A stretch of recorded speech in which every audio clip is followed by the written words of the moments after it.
चलेंगे। बिस्मिल्लाहिर्रहमानिर्रहीम। रात जनाब मैं सो रहा था, तकरीबन कोई 10-11 का टाइम था और मेरे व्हाट्सएप पे टाँ-टाँ शुरू हो गई। वो ऐसे लगा कि 2 बार कोई लड़ाई कर रहे हैं, बस आप समझ जाइए जो लड़ाई करते हैं रात को। मैंने मोबाइल उठा के देखा तो ये रोला पड़ा हुआ है जी, नई बुक आ गई है आईकैब की। मैंने भाई कौन-सा तूफ़ान आ गया है। लिटरली रात मैंने 12 बजे उठ के मोबाइल पे नई बुक खोल के देखी। उसके बाद मैंने कहा जा रख दिया साइड पे। अच्छा, अब बात ये है कि स्टूडेंट कन्फ्यूज़ हुए हैं नई बुक के साथ। आईकैप ने नई बुक इश्यू की है, कल मैं बता रहा था कि उसकी 2 अप्रोचेज़ हो सकती हैं, तो लिहाज़ा वो फर्स्ट अप्रोच के साथ ये है कि उसने मार्च 2021 के लिए अलहदा से एक बुक अपलोड कर दी है। नई पॉलिसी के लिए वो बुक दोबारा चेंज करेगा। अब जहाँ तक बात है कि भाई बुक के अंदर चेंज क्या आई है, तो भाई बुक के अंदर चैप्टर्स की तादाद चेंज हुई है बस, इसके अलावा कुछ चेंज नहीं हुआ। अगर आप पिछला सिलेबस उठाएँ तो उसी सिलेबस के मुताबिक है, अगर आप आईकैप की जो अंडरटेकिंग है वो भी पढ़ें तो वो यही कह रहा है कि 14 सितंबर तक जो हमने एग्जामिनेबल सप्लीमेंट दिए थे या एग्जाम गाइडलाइंस दी थी, उसके मुताबिक ये सिलेबस अमेंडेड है। तो ज़ाहिर-सी बात है कि आप अगर एक बात करें कि एक चैप्टर है और वो सिर्फ़ 10 5 पेजेज़ का है, तो उसका कोई चैप्टर होने का कोई मकसद है? मतलब 27 चैप्टर हैं, जिसमें 19 चैप्टर जो थे वो 18 चैप्टर वो एमलॉ के थे और बाकी कितने बच जाते हैं तकरीबन 9 चैप्टर ये सी लॉ के थे। अब भाई इसमें एक चैप्टर सिर्फ़ 5 पेजेज़ का है, उसका कोई लॉजिक बनता है यार चैप्टर बनाने का? तो 2 चीज़ें आईकैप ने की हैं। पहले नंबर पे एक तो बुक को नए पैटर्न के मुताबिक अपडेट किया है। मतलब क्या है एमसीक्यूज़ उसने हर चैप्टर के एंड पे डाल दिए हैं, ठीक है? एमसीक्यूज़ उसने साथ में दे दिए हैं। अब मैंने एमसीक्यूज़ देखे हैं तो बेटा एमसीक्यूज़ तो ठीक है वहाँ पे डाल दिए लेकिन ये टोटल डिसेप्टिव है। आप अगर उठाएँ इस बार के जो उसने बुक के करीब एमसीक्यूज़ दिए हैं मैंने क्योंकि अभी अपने नोट्स भी अपडेट कर रहा था, तो ये मैंने मतलब अभी 19 चैप्टर पहले जो था वो जो 14 चैप्टर बना है तो उसके मैं नोट्स अपडेट कर रहा था सारे बैठ के।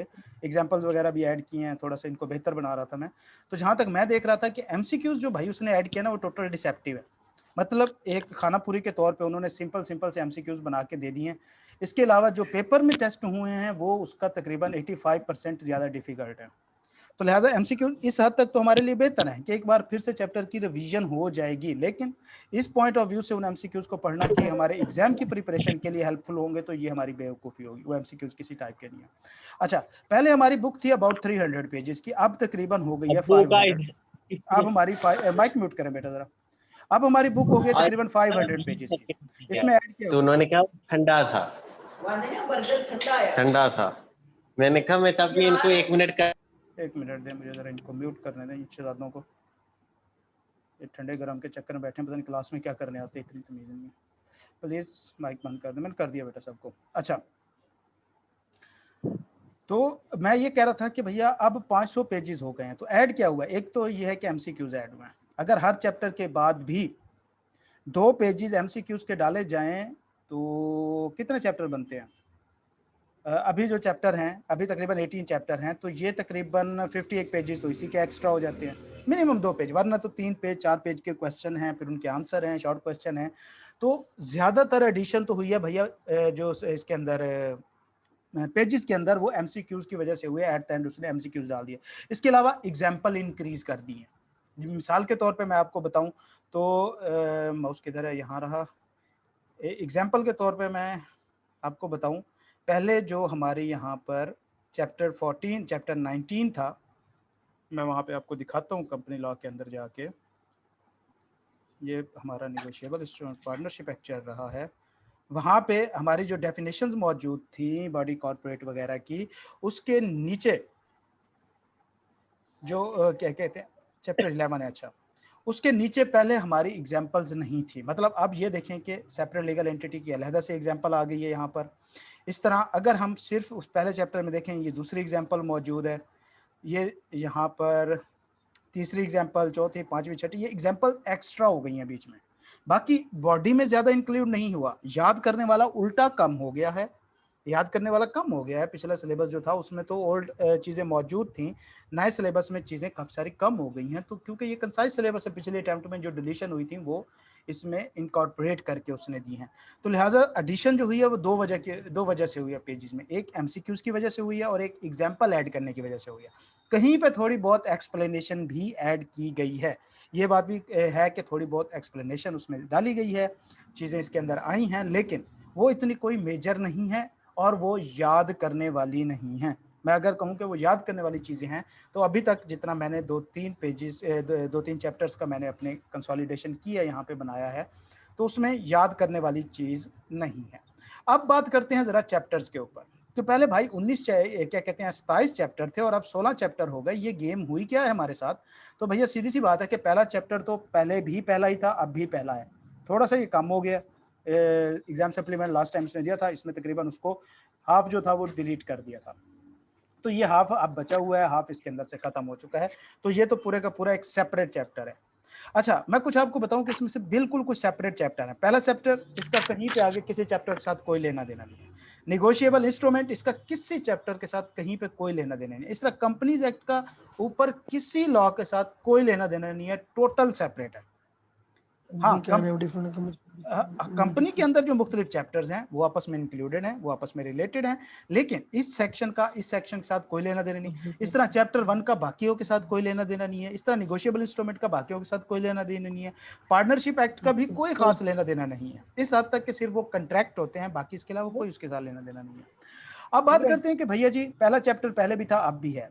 जो दूसरा चैप्टर था ये उस वक्त दूसरा, तीसरा और आई थिंक चौथा चैप्टर था। मतलब ऑफर एंड एक्सेप्टेंस वाले जो चैप्टर था, सॉरी दूसरा और तीसरा चैप्टर, जो ऑफर एंड एक्सेप्टेंस का चैप्टर था वो अब इकट्ठा करके सिर्फ दूसरा चैप्टर बनाया गया है। ये जनाब जी चौथा, पांचवा, छठा, lawful consideration, legal object, capacity of parties, ये 3 चैप्टर थे। इनको कंसोलिडेट कर दिया यार। 2-2 पेजेस के थे। मतलब जिन्होंने मेरे से लास्ट बैच पढ़ा है क्रैश, उनको पता होगा, अगर कोई इस टाइम क्लास में मौजूद है, और अल्लाह ना करे कि वो मौजूद हो और वो कभी दोबारा मेरी क्लास में मौजूद हो, पास हो जाए, तो फिर भी तो ये 1 डे चैप्टर थे। मतलब एक दिन 30 से 35 मिनट में हम एक चैप्टर खत्म कर लेते होते थे। तो हमारा सारा टाइम जो होता था इन पे फोकस रखता था। वजह क्या थी? इनका टोटल वेटेज ही भाई 10 से 15 नंबर का है। अब यार ये बात कहाँ से अच्छी लगती है कि 14 चैप्टर का वेटेज 10 से 12 नंबर का है। मतलब नंबर जो है वो चैप्टर से भी कम है। ये कहीं से कोई लॉजिकल सेंसेबल बात लगती है कहीं से? किसी एक प्रोफेशनल स्टडी की बुक के बारे में आप किसी को बताएं कि भाई उसके 14 चैप्टर में से 12 नंबर का क्वेश्चन आना है और उसके 3 चैप्टर में से 35 नंबर का क्वेश्चन आना है और उसके 8 चैप्टर में से 50 नंबर का क्वेश्चन आना है। अगला पीछे जूती उतार के पड़ जाएगा भाई तुम बोल क्या रहे हो मेरे साथ। तो लिहाजा ये वजह है कि इसको कंसोलिडेट किया गया है कि इसकी जो क्या कहते हैं वेटेज कम हुई है। फ्री कंसेंट पहले अलहदा चैप्टर था, वाइड एग्रीमेंट अलहदा था, इन दो को भी इकट्ठा कर लिया। मतलब ये भी 2 चैप्टर हैं, ये 3 चैप्टर हैं, ये 2 चैप्टर हैं। परफॉर्मेंस ऑफ कंट्रैक्ट पहले भी एक था, discharge of contract and remedies ये पहले 2 चैप्टर थे, अब इनको कंबाइन कर दिया गया। डिस्चार्ज ऑफ कंट्रैक्ट अलहदा था, रेमेडीज अलहदा था। स्पेसिफिक कंट्रैक्ट जो हैं ये एक डिफरेंट सा उसके साथ मतलब थोड़ा लेके आया। पहले सिलेबस में था, बस उसने इसका हेडिंग चेंज कर दी है। ये एजेंसी भी एक चैप्टर था, पार्टनरशिप भी एक चैप्टर था और निगोशिएबल शोर आ रहा है इंस्ट्रूमेंट सर। भी। 1 2 3 4, 4 और 2 6 7, 7 और 2 9 और 3 9 और 3 12 और 2 14। तो उतने ही बन रहे हैं तकरीबन। तो लिहाजा इनके अंदर कुछ चैप्टर जो हैं वो मिक्स करके उनको आपस में भाईजान आप चुप कंसोलिडेट कर कर देना। दिया गया है। अब बात करते हैं कि भैया जी बुक के अंदर कुछ लोगों का माइक म्यूट कर दें। बेटा माइक सारे म्यूट करो यार अपने, फिलहाल माइक म्यूट रखें। अच्छा वो एक्चुअली होता ही है कि ना कोई स्टूडेंट नया जो ज्वाइन करता है क्लास को, तो उस वक्त उसका माइक ओपन होता है और स्टूडेंट ज़्यादातर इसमें जो हैं वो न्यू हैं, तो उनको आइडिया भी नहीं रहता और उनको खुद तो नहीं पता चलता ना कि वो क्या बोल रहे हैं। तो लिहाजा थोड़ा सा इसको आप भी जो है वो उसको बर्दाश्त करें। तो अब हमने जो चीज़ अभी तक समझी वो ये था कि जो नई बुक आई है, क्या इसमें कोई चीज़ नई आई है? 2020 एडिशन में कोई चीज़ न्यू नहीं है। सितंबर पिछली अटेम्प्ट का जो हमारा सितंबर 2020 का जो सिलेबस था, ये वही सिलेबस है 2020 वाला। 2021 के लिए कोई चेंज नहीं आई अभी तक। ठीक हो गया। दूसरे नंबर पे भैया जी ये 300 पेजेस से जो हम 500 पेजेस पे चले गए हैं, हमारा कसूर क्या है? तो बेटा हमारा कसूर सिर्फ इतना है कि जो 30 नंबर का हमारा एमसीक्यूज का पोर्शन ऐड हुआ है, जिसने हमारी ज़िंदगी मजीद मुश्किल कर दी है। चलें, आज ज़्यादा स्टूडेंट मौजूद है, मैं आपको एक बार फिर बता देता हूँ कि 30 नंबर के एमसीक्यूज ऐड होना कोई खुशी की बात नहीं है लॉ के अंदर। वजह कि मैं पिछला पास पेपर देख चुका हूँ कि 30 मार्क्स में उसके पास 30 क्वेश्चंस का मार्जिन है। पहले जो एक केस स्टडी वो 3 नंबर की पूछता था, अब वो 1 नंबर की पूछ रहा है। पहले जहां पे वो टोटल 10 क्वेश्चन देता था, अब उसके पास टोटल तकरीबन 40 से 42 क्वेश्चन का मार्जिन है। तो आप इसको बिल्कुल लाइटली नहीं लेंगे, इसको बिल्कुल मजाक में नहीं लेना कि भाई 30 नंबर तो एमसीक्यूज के आ ही जाने हैं। भाई वो सारे वही केस स्टडीज हैं जो पहले 3-3 नंबर के पूछ रहा था, अब एक के पूछ रहा है, और हम यहाँ पे छलांगे मार रहे हैं कि भाई एमसीक्यूज हो गए, एमसीक्यूज हो गए, 30 नंबर तो पक्के हैं हमारे। तो ये ज्यादा मुश्किल हो गया। अच्छा, दूसरे नंबर मैंने आपको बताया कि जो एडिशन है दो वजह से हुई है, एक एग्जाम्पल्स इंक्लूड हुई है कुछ, एक एमसीक्यूज एट द एंड डाले हैं उसने, कुछ ऑब्जेक्टिव क्वेश्चंस हैं, खाली जगह डाली हैं। तो अच्छा, एक और सरप्राइज के लिए भी तैयार रहें। सरप्राइज क्या है कि मैंने जब बुक देख रहा था, आई कैप की पॉलिसी के अंदर है कि स्टडी टेक्स्ट बुक के अंदर जो कुछ भी है वो सिलेबस का पार्ट है। उसमें एग्जाम्पल्स इंक्लूड होती हैं, उसमें क्वेश्चंस इंक्लूड होते हैं, उसमें आंसर्स इंक्लूड होते हैं, उसमें भाई पहले पेज पे लिखे हुए चैप्टर की ग्रेड भी पूछ सकता है वो आपसे।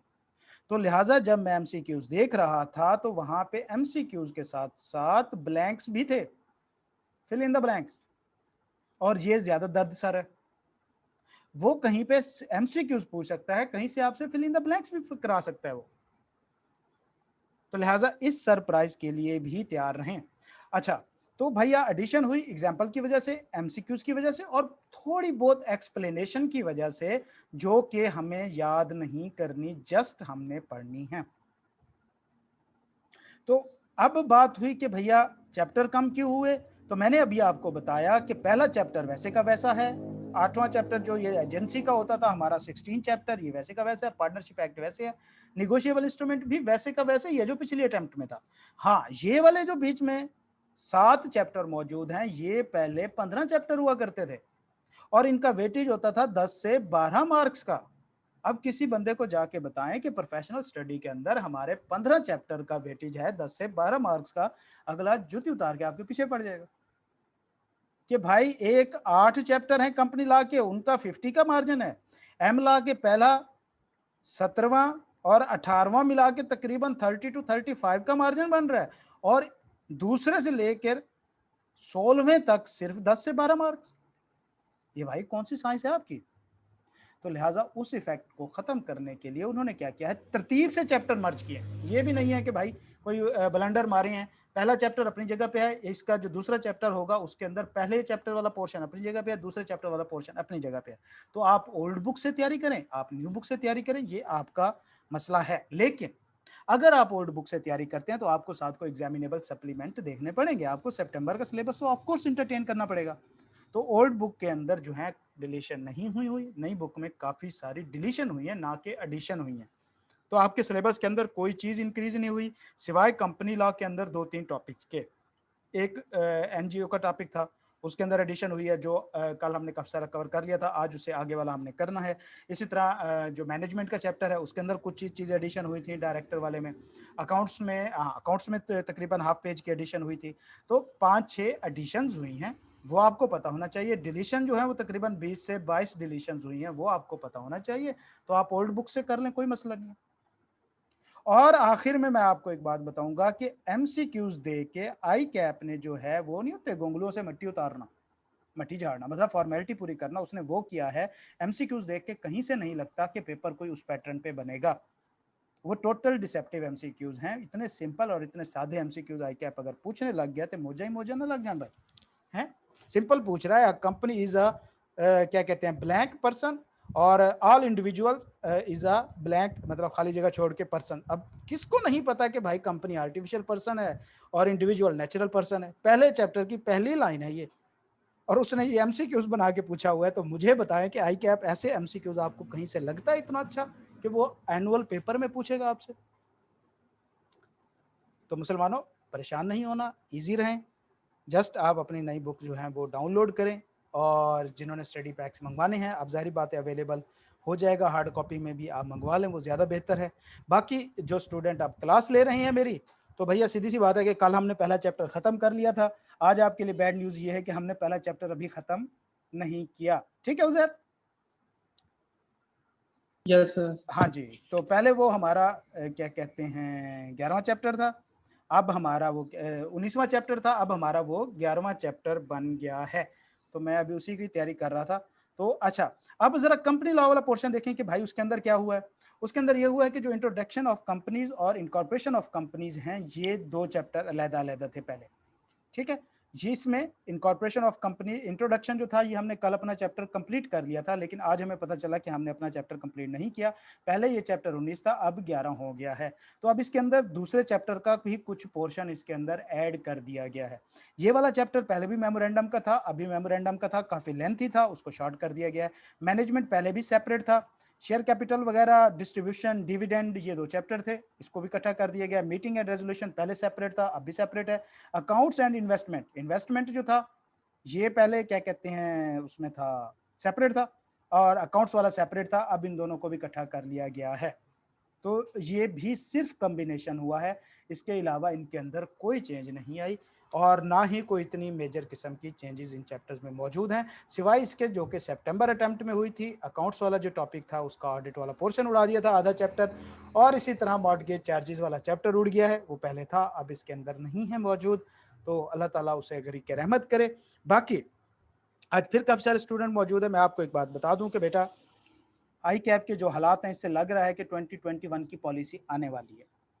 इस अटेम्प्ट में आप बच गए हैं तो इसे आप अपनी खुशकिस्मती समझें। अगली अटेम्प्ट जो है बेटा, उसमें आप, मेरे ख्याल में वो ज़्यादा आपको अब ढील नहीं देने वाला, वो आपको अगली अटेम्प्ट में नई पॉलिसी पे ले आएगा।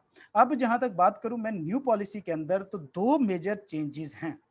बाकी चेंजेस अपनी जगह पे कि भाई वो अटेम्प्ट्स वाइज चीज़ें हो रही हैं, उनको रिस्ट्रिक्शन लग रही है क्लासेस की, अटेंडेंस की, ब्ला ब्ला, वो अपनी जगह पे मौजूद हैं। लेकिन जो मेन जो चीज़ें हैं, वो 2 सब्जेक्ट का चेंज होना है, एक बीएमबीएस और एक बी लॉ। ये 2 वो सब्जेक्ट हैं जो चेंज हो रहे हैं, जिनके अंदर ड्रास्टिक चेंज हो रही है। और अगर मैं बात करूँ बी लॉ की, क्योंकि हम उसी क्लास में मौजूद हैं, तो इसका एम लॉ अलहदा हो जाएगा और सी लॉ अलहदा हो जाएगा। और अगर एम लॉ अलहदा होता है, सी लॉ अलहदा होता है, तो एम लॉ तकरीबन इतना ही रहेगा जितना अभी मौजूद है। थोड़ी बहुत एडिशन होगी, हो सकता है सेल एक्ट जो है, सेल ऑफ गुड एक्ट डाल दें, थोड़ा सा इस तरह कंपटीशन एक्ट डाल दें, वगैरह वगैरह, मोनोपोली वगैरह जो होता है। लेकिन अगर सी लॉ अलहदा होता है तो बेटा इसमें पूरे का पूरा जिन ऐड होगा। वजह क्या है कि अभी इसका सिर्फ 110-15 पेजेस हैं सारे, और 110-15 पेजेस की बुक तो नहीं बनती ना, बुक कम अज कम भी 350 पेजेस की होती है। तो आप खुद सोच लें कि इसके अंदर 200 पेज ऐड होना है, तो पुत्र फिर कहाँ से आप इसको पास करते फिरेंगे, एक चैप्टर बन जाएगा। तो लिहाजा 2-4 हमारी मिथ्स होती हैं, हर जगह पे हमारे अपने आई कैप के स्टूडेंट्स रहते हुए मिथ्स रही हैं कि एक तो आपकी फर्स्ट अटेम्प्ट, किसी भी सब्जेक्ट की फर्स्ट अटेम्प्ट जो होती है वो, दूसरे नंबर पे जब भी उस सब्जेक्ट के अंदर कोई मेजर चेंज होती है, मतलब अगर वो सब्जेक्ट ओपन बुक पे हो रहा है, जिस तरह के कुछ सब्जेक्ट ओपन बुक पॉलिसी के ऊपर चलते हैं, इसी तरह अगर कोई सब्जेक्ट स्प्लिट हो रहा है, अगर कोई सब्जेक्ट में बहुत ज़्यादा चेंज आ रही है, कोई सब्जेक्ट रिमूव हो रहा है, कोई नया सब्जेक्ट ऐड हो रहा है, तो उससे पहली वाली जो अटेम्प्ट होती है, जिस तरह के अगली अटेम्प्ट में जाके एमला और सीला अलहदा होना है, तो इस ये अटेम्प्ट जो है, ये गोल्डन अटेम्प्ट है।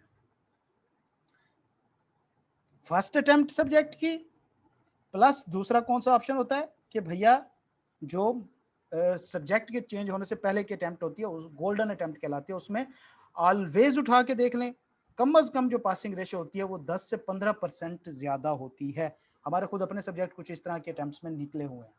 तो लिहाजा इस चांस को अगर वेस्ट करते हैं, और आप ज़्यादातर क्योंकि न्यू बैच के स्टूडेंट हैं, तो ऑफ कोर्स आपकी फर्स्ट अटेम्प्ट भी होनी है और साथ में गोल्डन अटेम्प्ट भी होनी है। और तीसरे नंबर पे मार्च अटेम्प्ट का पेपर नॉर्मली रिलेटिवली इजी होता है बनिस्बत सितंबर अटेम्प्ट से। ये भी हमारी अपनी किसी हद तक की ऑब्जर्वेशन रही है।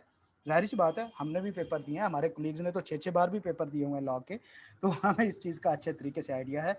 तो इस अटेम्प्ट में आपने अगर सब्जेक्ट निकालना है, तो ये इस टाइम आपके 2 मोस्ट फेवरेट सब्जेक्ट होने चाहिए। गोल्डन अटेम्प्ट इनकी हैं, इन्होंने निकल जाना है। बीएमबीएस तो पूरे का पूरा वो चैप्टर चेंज, सब्जेक्ट का नाम ही चेंज कर रहे हैं उसका।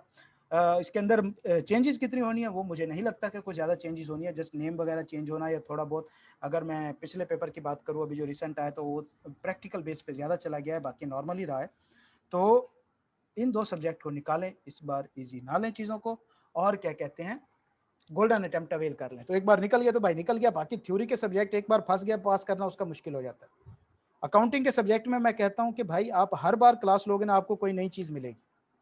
आप एक क्वेश्चन को 5 बार भी सॉल्व करोगे ना तो हर बार आपको कुछ ना कुछ नया मिल जाएगा। लेकिन थ्योरी के सब्जेक्ट में ऐसा नहीं होता। एक बार आपने पेपर दिया, खुदा ना खास्ता आप फेल हो जाते हैं, तो दूसरी बार भी तो वही आपने पढ़ना है, उसमें क्या नया निकल आएगा? तो फिर बेटा पढ़ने का दिल ही नहीं करता, बुक्स उठाने का दिल ही नहीं करता। और 75% केसेस ऐसे होते हैं जिसमें स्टूडेंट जो है वो मार्क्स गेन करने के उल्टा नीचे चला जाता है, भाई साहब की तरक्की माकूस हो जाती है। तो इन सारे पंगों से बचें, सारी फजूल चीज़ों को माइंड से निकालें, किसी किस्म का रिस्क नहीं लेना, किसी किस्म का लिटिल बिट रिस्क भी नहीं लेना। टेक्निकल से सब्जेक्ट हैं, इनकी खासतौर पे जो वर्डिंग है लॉ की, वो सबसे ज़्यादा मैटर करती है किसी भी एग्जाम को पास कराने में। वर्डिंग और प्रेजेंटेशन दो ही चीज़ें, अगर ये दो आप सीख लेते हैं तो आपकी मौजें हैं भैया। बाकी इंशाल्लाह हम हैं ना, क्यों परेशान होते हैं आप?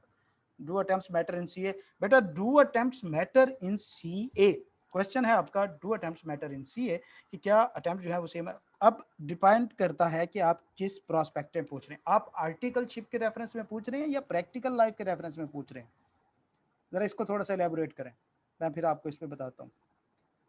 ओके, आंसर क्वेश्चन आया आर्टिकल्स, जी बेटा।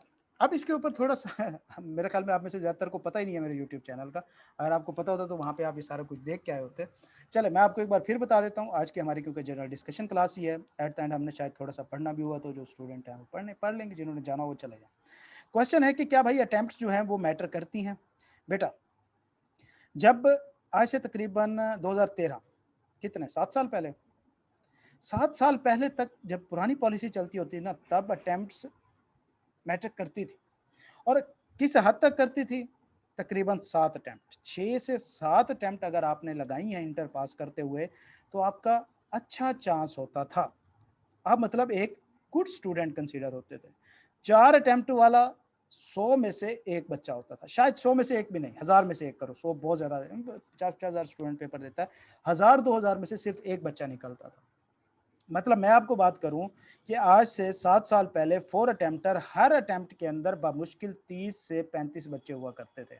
6 से 7 अटेम्प्ट वाले तकरीबन 250 के करीब बच्चे हुआ करते थे, और बाकी तकरीबन 400 450 बच्चा जो होता था वो हम जैसा होता था। तो टोटल तकरीबन 500 से 600 बच्चा पास होता था। तब क्या होता था कि हमारी जो खासतौर पे बिग 4 फर्म्स हैं उनकी कैपेसिटी रिलेटिवली तकरीबन 150 से 200 के करीब होती है all over the Pakistan, her attempt में, मतलब 150 से 200 वो हायर करते हैं। आप कह सकते हैं कराची में भी हैं उनके, मुल्तान में भी हैं, लाहौर में भी हैं, फैसलाबाद, इस्लामाबाद, पिंडी, तो यहाँ पे उनके ऑफिसेज होते हैं। तो हर ब्रांच को मिला के ओवरऑल उनकी इतनी तकरीबन कैपेसिटी होती थी। तब ये होता था कि भैया जी ये वाले जो 35 स्टूडेंट होते थे ये तो पक्के बिग 4 में चले जाते थे, ये वाले 250 स्टूडेंट होते थे इनमें से भी काफी सारे खप जाते थे, बाकी जो 50-60 बच भी जाते थे वो टॉप 10 में एडजस्ट हो जाते थे। तब हम कहते थे कि भैया वाकई ही अटेम्प्ट्स मैटर करती हैं और आपको जाना चाहिए। क्या बिग 4 में जाना वाकई मैटर करता है? देखो बेटा, सीधी सी बात है कि आपकी सीवी के ऊपर एमए लिखा है या पीएचडी लिखा है, कोई फर्क नहीं है उसमें। बेटा पीएचडी की अपनी वर्थ है, एमए की अपनी वर्थ है। तो लिहाजा आपकी सीवी के ऊपर अगर बिग 4 में से किसी चीज का नाम लिखा है तो ऑफ कोर्स आप एमए या पीएचडी वाले हो सकते हैं। जिस तरह मैं आपको कहता हूं कि अगर आपने एमबीए लम से किया और वही एमबीए आपने किसी दूसरी यूनिवर्सिटी से किया तो वर्थ सेम होगी उसकी? नहीं, लम्स वाला किधर खड़ा होगा, दूसरा किधर खड़ा होगा। तो लिहाजा आपकी आर्टिकल तो आर्टिकल ही होती है। हमारे जो असलम रईसानी साहब हैं वो फरमाते हैं कि भाई डिग्री डिग्री होती है, पावे नकली होवे तो पावे असली होवे। तो लिहाजा आर्टिकल तो आर्टिकल है, आपने हर जगह 3.5 साल लगाना है। लेकिन ऑफ कोर्स आपने लम से किया है या सरगोदा यूनिवर्सिटी से किया है, तो आपने कहाँ से किया है ये ऑफ कोर्स मैटर करता है। तो लिहाजा आपकी सीवी के ऊपर बिग 4 होना आपका पहला ड्रीम होना चाहिए। वजह क्या है कि अगर आप आजकल देखें भी सही, आई क्या बड़े ढिंडोरे पीटता है कि भाई हमने जो है वो एक इक्वल प्रेजेंटेशन कर दी है, तमाम फर्म्स एक जैसी हैं, इस तरह की हमने कोई रैंकिंग नहीं बनाई, ना कोई बिग 4 है ना कुछ है, हम तमाम इंसान हैं, किसी अजनबी को वो कहते हैं किसी अरबी को अजमी पर और अजमी को अरबी पर कोई फोकियत नहीं है। और हम जो है जी बशीर बेटा, क्वेश्चन है बशीर?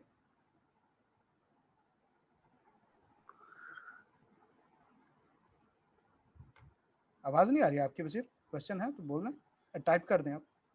अच्छा, तो शायद मुझे आवाज़ नहीं आ रही, आप अपना क्वेश्चन टाइप कर सकते हैं। तो तब भाई ICAP बहुत ढंढोरा पीटता है कि तमाम फर्म्स एक जैसी हैं, कोई बिग 4 रैंकिंग नहीं है, लेकिन बेटा हकीकत यही है कि रैंकिंग वाक़ई ही मौजूद है। जो नहीं जा सकते, जो नहीं जाते हैं, उनको जॉब नहीं मिलती है, रुके तो सही यार, इतनी जल्दी क्या है आपकी जगह, तो बेटा सब्र करें। अच्छा, तो भैया मैं आपको थोड़ा डिटेल में चीज़ें सारी समझा रहा हूँ। तो ICAP ये कहता है लेकिन बेटा प्रैक्टिकल ग्राउंड पे बात यही है कि मैटर करते हैं, रैंकिंग भी मौजूद है। हम तो भाई हमने तो दुनिया को फेस करना है ना, हमने ICAP के वो जो ब्राउज़र हैं या उसकी जो क्या कहते हैं पब्लिकेशन है उनको उठा के क्या करना है? हमने तो देखना है कि प्रैक्टिकल ग्राउंड पे क्या हो रहा है, हमें एम्प्लॉय कौन कर रहा है। तो लिहाजा पहली बात है कि बिग 4 का होना आपके लिए वाक़ई इंपॉर्टेंट है। आजकल तो ये है कि बाज़-औक़ात जो अच्छी लिस्टेड कंपनीज़ होती हैं, वो जॉब के लिए बाकायदा लिख देती हैं कि आपके पास बिग 4 का एक्सपीरियंस होना चाहिए। स्पेसिफिकली लिख देती हैं कि बिग 4 का एक्सपीरियंस हो अच्छी जॉब के लिए। लेकिन एक और साथ में ट्रेजेडी है बेटा। पिछले 7 साल के अंदर ये हुआ है कि कम से कम 300 स्टूडेंट जो है वो 4 टू 5 अटेम्प्ट वाला निकल रहा है। बहुत ज़्यादा स्टूडेंट निकल रहा है और जो हमारी बिग 4 है उनकी कैपेसिटी कम हो गई है। अच्छा, हमारी मीटिंग जो है वो तकरीबन 20-30 सेकंड में ख़त्म हो जाएगी ये वाली, 40 मिनट की लिमिटेशन होती है ज़ूम की तरफ से। तो मैं नया लिंक शेयर करूँगा, आप फ़ौरन जॉइन कर लीजिएगा, हम मज़ीद गप-शप फिर अपनी जारी रखेंगे। तो बेटा देखें कि बिग 4 की कैपेसिटी अब और कम हो गई है। कोविड की वजह से तो अब तकरीबन वो 100 स्टूडेंट भी नहीं हायर करते। तो इन्हीं में से ही 200 स्टूडेंट बच जाता है। अब गेम थोड़ी-सी डिफरेंट है।